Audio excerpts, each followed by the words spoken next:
রঙে রাঙানো ব্যানার আর হাতে প্ল্যাকার্ড নিয়ে প্রাণের উৎসবে বাঁধ ভাঙা উচ্ছ্বাস। বর্ষবরণের উৎসবে সামিল দেশের বিভিন্ন বিশ্ববিদ্যালয়।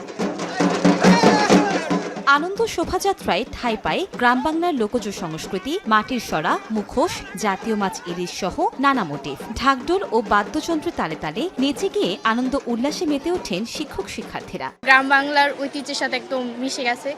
গরুর গাড়ি দেখতে পাচ্ছি, পালকি দেখতে পাচ্ছি। এবার অনেকবার পর প্রোগ্রাম হচ্ছে আর অনেক বড় আয়োজন, সবাই মিলে অনেক আনন্দ করতেছে। নানান বয়সের নানান মানুষের একটা সমাগম এবং সবাই মিলে আমরা বাঙালি আনাকে আসলে উদযাপন করছি। মাছ ভাতে বাঙালি, ডাল ভাতে বাঙালি, আমাদের নিজস্বতা আছে, সেটাকে ধরে রাখাই আমাদের এই বৈশাখী ঈদের মূল উদ্দেশ্য।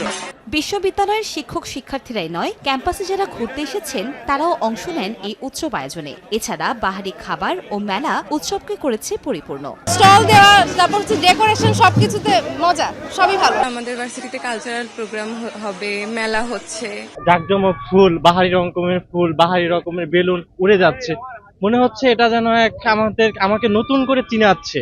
অনেক ভালো লাগতেছে। এটা এবারেরটা একটু ভিন্নধর্মী, কারণ হচ্ছে যে এখানে কোনো ধরনের চাঁদাবাজি নাই, কোনো ধরনের দুর্নীতি নাই। উৎসব উদযাপনে ক্যাম্পাসে ক্যাম্পাসে জোরদার করা হয় নিরাপত্তা ব্যবস্থা।